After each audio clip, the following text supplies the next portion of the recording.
ಹಿರಿಯ ಸಚಿವರುಗಳು ಯಾರು ಪಾಪ ಡಿ.ಕೆ. ಶಿವಕುಮಾರ್ ಅವರು ಬೆನ್ನಿಗೆ ನಿಂತ್ಕೊಳ್ಳೋ ಥರ ಕಾಣ್ತಾ ಇಲ್ಲ. ಸಿದ್ದರಾಮಯ್ಯನವ್ರು ನೋಡಿದ್ರೆ ಮಹಾಮೌನ, ಅವರೇನು ರಿಯಾಕ್ಟೇ ಮಾಡ್ತಾ ಇಲ್ಲ. ಬಹಿರಂಗವಾಗಿ ಇಷ್ಟು ಸೀನಿಯರ್ ಮಿನಿಸ್ಟ್ರುಗಳು ಇಷ್ಟು ಬಾರಿ ಗೆದ್ದವರು ನನಗೆ ಖಾತೆ ಕೊಟ್ಟಿಲ್ಲ ಅಂತ ಬಹಿರಂಗ ರಾಜೀನಾಮೆ ಬಿಸಾಕೋದು, ರಾಜೀನಾಮೆ ಕೊಡ್ತೀನಿ ಅಂತ ಹೇಳೋದು, ಅದು ರಾಹುಲ್ ಗಾಂಧಿ ಇವತ್ತು ಬಂದಿದ್ದ ಟೈಮಲ್ಲಿ ಹಿಂಗೆ ಮಾತಾಡೋದು, ಇದು ಒಂಥರ ವಿಚಿತ್ರ ಅನಿಸ್ತಾ ಇದೆ.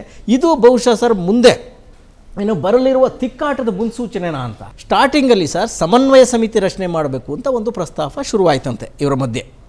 ಡಿ.ಕೆ. ಅವ್ರನ್ನ ಮುಖ್ಯಮಂತ್ರಿ ಅಭ್ಯರ್ಥಿನಾಗಿ ಆಯ್ಕೆ ಮಾಡುವ ಸಂದರ್ಭದಲ್ಲಿ ಇಲ್ಲ ತುಂಬ ಅವ್ರಿಗಿಂತ ಸೀನಿಯರ್ ಲೀಡರ್ಗಳಿದ್ದಾರೆ, ಆ ಸೀನಿಯರ್ ಲೀಡರ್ಗಳು ಅವ್ರ ಜೊತೆ ವ್ಯವಹರಿಸೋಕೆ ಹಿಂದೆ ಮುಂದೆ ಮುಜುಗರ ಆಗುತ್ತೆ ಅವ್ರಿಗೆ, ಆ ಕಾರಣಕ್ಕೋಸ್ಕರ ಒಂದು ಸಮನ್ವಯ ಸಮಿತಿನ ರಚನೆ ಮಾಡಬೇಕು ಅಂತ ಸಿದ್ದು ಪಾಳೆಯ ಒಂದು ಬೇಡಿಕೆಯನ್ನು ಹೈಕಮಾಂಡ್ ಮುಂದೆ ಮಂಡಿಸಿತ್ತಂತೆ.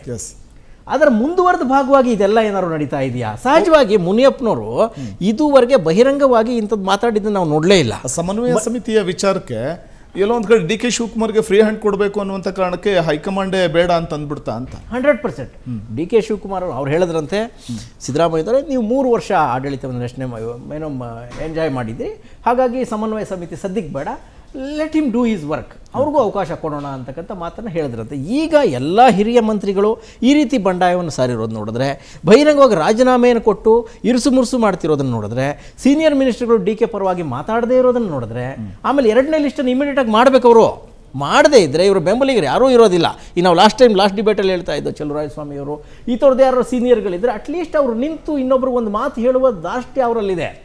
ಈ ರಾಮಲಿಂಗಾರೆಡ್ಡಿ ಅವ್ರಿಗೆ ಬೇರೆಯವ್ರು ಹೇಳೋಕ್ಕಾಗತ್ತಾ? ಯಾರು ಹೇಳೋಕ್ಕಾಗತ್ತಾ? ಮುನಿಯಪ್ಪನವ್ರಿಗೆ ಏನಾದ್ರು ಪಾಠ ಮಾಡೋಕ್ಕೆ ಸಾಧ್ಯ ಇದೆಯಾ? ಜಾರ್ಜ್ ಅವ್ರಿಗೆ ಏನಾದ್ರು ಹೇಳೋಕ್ಕೆ ಸಾಧ್ಯ ಇದೆಯಾ?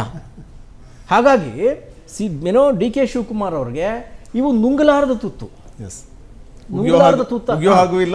ಇಲ್ಲಿ ಸಿದ್ದರಾಮಯ್ಯನವರಾರು ಎಂಟ್ರಿ ಆಗಬೇಕು ಅಥವಾ ಹೈಕಮಾಂಡ್ ನಾಯಕರು ಎಂಟ್ರಿ ಆಗಬೇಕು. ಸಣ್ಣ ಪುಟ್ಟ ಬೇಡಿಕೆಗಳಿಗೆ ಹೈಕಮಾಂಡ್ ಬಂದು ಬಗೆಹರಿಸೋಕ್ಕಾಗತ್ತಾ? ರಾಹುಲ್ ಗಾಂಧಿ ಅವರು ನಿಮ್ಗೆ ಏನು ಖಾತೆ ಕೊಡಬೇಕು ಅನ್ನೋದನ್ನ ಅವರೇ ಡಿಸೈಡ್ ಮಾಡಿದ್ರೆ ಮುಖ್ಯಮಂತ್ರಿಯ ಪರಮಾಧಿಕಾರದ ಪ್ರಶ್ನೆ ಎಲ್ಲೋಯ್ತು?